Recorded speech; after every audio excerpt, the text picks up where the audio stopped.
ঐতিহ্য সংগ্রাম 43 বছর দক্ষিণ এশিয়ার সর্ববৃহৎ সংগঠন শহীদ প্রেসিডেন্ট জিয়াউর রহমান হাতে গড়া সংগঠন বাংলাদেশ জাতীয়তাবাদী ছাত্র দলের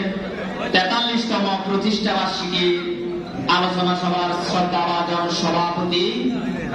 নোয়াখালী জেলা ছাত্র দলের সুযোগ্য সভাপতি, নোয়াখালী সরকারি কলেজ ছাত্র দলের সাবেক প্রধান সমন্বয়ক, আমার দীর্ঘদিনের নোয়াখালী সরকারি কলেজ ছাত্র দলের সহযোদ্ধা ভাই,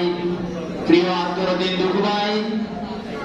আজকের এই আলোচনা সভায় উপস্থিত আছেন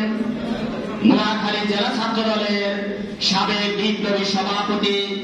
কেন্দ্রীয় ছাত্র দলের সাবেক যুগ্ম সাধারণ সম্পাদক, ছাত্র দলের সোনালী ফসল, বর্তমান জেলা যুব দলের যুবরাজ, বর্তমান জেলা যুব দলের সাধারণ সম্পাদক, যিনি প্রধান অতিথি হিসাবে আজকের এই আলোচনা সভা অলঙ্কৃত করেছেন, আমাদের সকলের প্রিয় জনাব নুরুল আমিন খান ভাই। উপস্থিত আছেন নোয়াখালী জেলা ছাত্র দলের সাবেক বিপ্লবী সাধারণ সম্পাদক, যিনি অত্যন্ত অক্লান্ত পরিশ্রম করে স্বেচ্ছাসেবক দলকে সুসংগঠিত করছেন, নোয়াখালী জেলা স্বেচ্ছাসেবক দলের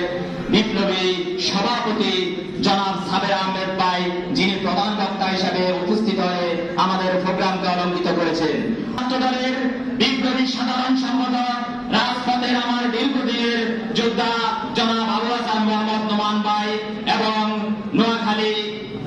সদর উপজেলা ছাত্র দল, নোয়াখালী পৌরসভা ছাত্র দল, নোয়াখালী সরকারি কলেজ ছাত্র দল, সোনাপুর ডিগ্রি কলেজ ছাত্র দল সহ জেলা ছাত্র দলের বিভিন্ন পর্যায়ের এবং বিভিন্ন ইউনিটের নেতৃবৃন্দ, সকলকে জানাচ্ছি আমার ব্যক্তিগত পক্ষ থেকে এবং আমার প্রান্তীয় সংগঠন বাংলাদেশ জাতীয়তাবাদী ছাত্র দল নোয়াখালী জেলা শাখার পক্ষ থেকে সংগ্রামী সালাম, শুভেচ্ছা। প্রিয় ভাইয়েরা, আমরা এমন